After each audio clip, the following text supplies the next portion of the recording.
Hello, my name is Robert Pollock, and this is the standardized patient reflection video for the standardized patients that were conducted during the summer AT weekend. So, from the standardized patient videos, there were 3 upper extremity and 3 lower extremities. The 3 upper extremities were the shoulder, biceps, or elbow, and then concussion or head injury. And then the lower were the hip, mid leg, and lower leg. These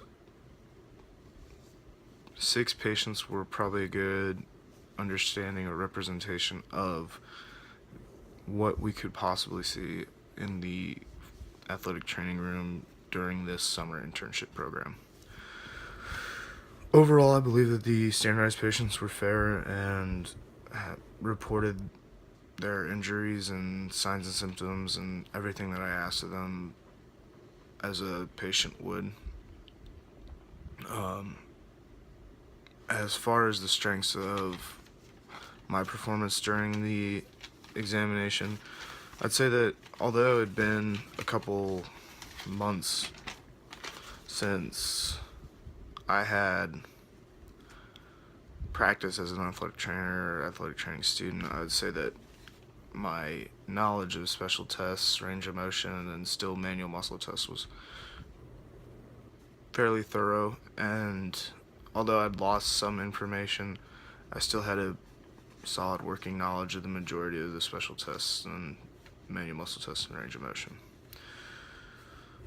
Another thing that I think went well is that although last year was the first year of my program, and during the eval it was a cluster as far as format, I believe that during these standardized patients the format flowed pretty well. It was history, then range of motion, then your manual muscle test, then special tests, diagnosis,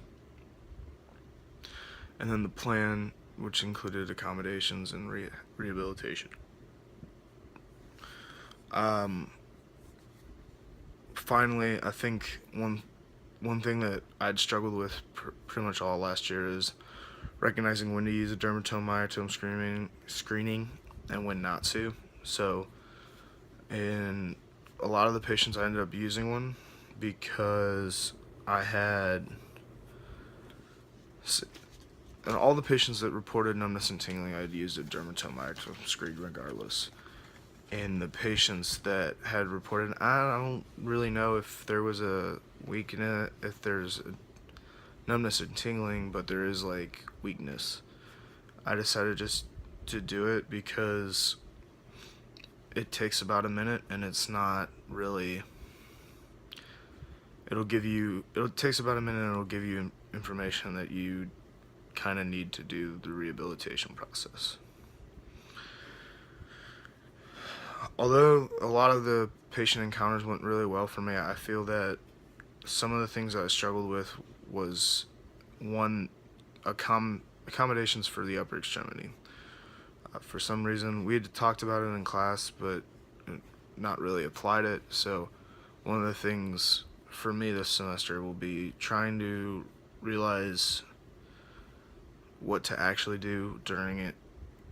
You get a patient with an upper extremity injury. So whether that's in practicum when we're reviewing the special tests, or whether that's in rehab when we're actually learning how to plan out return to play. So making sure that I'm realizing this is how you do it, this is why you do it. And although every injury is different from the previous one, just realizing basic concepts that you need to know to make accommodations and make a rehab plan. Another thing that I think was probably pretty weak was that I knew on the shoulder patient that it was probably labral or rotator cuff, but ended up on the special tests not blanking, so not knowing which ones to do after the ones I did. So during practicum, when we're reviewing the shoulder special test, definitely be paying attention to what this special test is, what it's for, where we'd use it, and how good is the special test. So Overall, I think patients can use this pretty. I can use this for patients pretty easily, especially the dermatome myotome screening. I feel like adding that key piece, even if it's no numbness or tingling, it's not going to hurt the patient. It'll take up maybe a minute, and it'll give me information that wouldn't necessarily be given through patient encounter. And then making sure that I'm fully grasping the shoulder special tests and the accommodations that I can make for upper extremity injuries is going to help any overhead athletes that I work with in the future. I feel confident on the lower extremity, but making sure that realizing, okay, if I have a pitcher and they have 3 days rest to get back, is it likely that they can get back? Can they play? Can they do this? What can we do? What can we change to make them still be able to play, but to play with less pain or minimize the pain? That has been it. This is Robert Pollock's reflection video for the summer standardized patients. That's all. Have a good day.